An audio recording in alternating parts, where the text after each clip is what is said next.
আসসালামু আলাইকুম স্যার। ওয়ালাইকুম সালাম।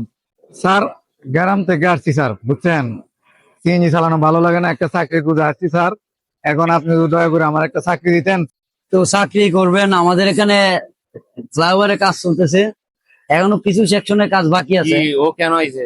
ও আসছে চাকরি করতে আমাদের প্রজেক্টে, আমরা যে প্রজেক্টটা নিছি ওইখানে ও চাকরি করতে চাচ্ছে। ও আচ্ছা। তো কাগজপাতি আনছো? কাগজপত্র কিছু আনছো? কাগজপত্র তো স্যার সাথে আছে। হুম। সাথে আছে? জি তো ইয়ে করো, ওই মোবাইলে ওর মা বাবার নাম গুলো একটু টুকে রাখো নি, তাই আমি বাকিটা দেখবো আর কি। আচ্ছা, আপনি আপনার এই ঠিকানা কমপ্লিট বলেন, আপনার আব্বা আম্মার নাম কি ইত্যাদি ইত্যাদি এগুলো বলেন। এখন স্যার, মা বাবা, আমি কোন মা বাবার নাম বলবো স্যার?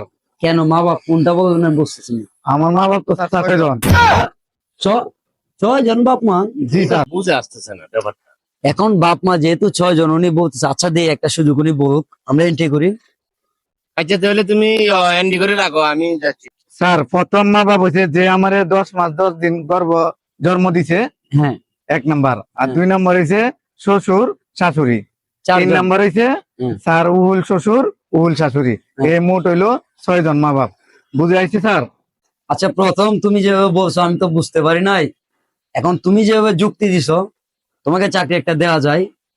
ঠিক আছে, বন্ধের পরে আসো, অফিসে কথা বলো, আমি আমার ঊর্ধ্বতন কর্মকর্তা যারা আছে তাদের সাথে কথা বলি। এখানে ভাই কোটি টাকার প্রজেক্ট, এটা 1-2 টাকার প্রজেক্ট না, ফ্লাইওভারের কাজ এখানে খুব দ্রুত শেষ করতে হবে।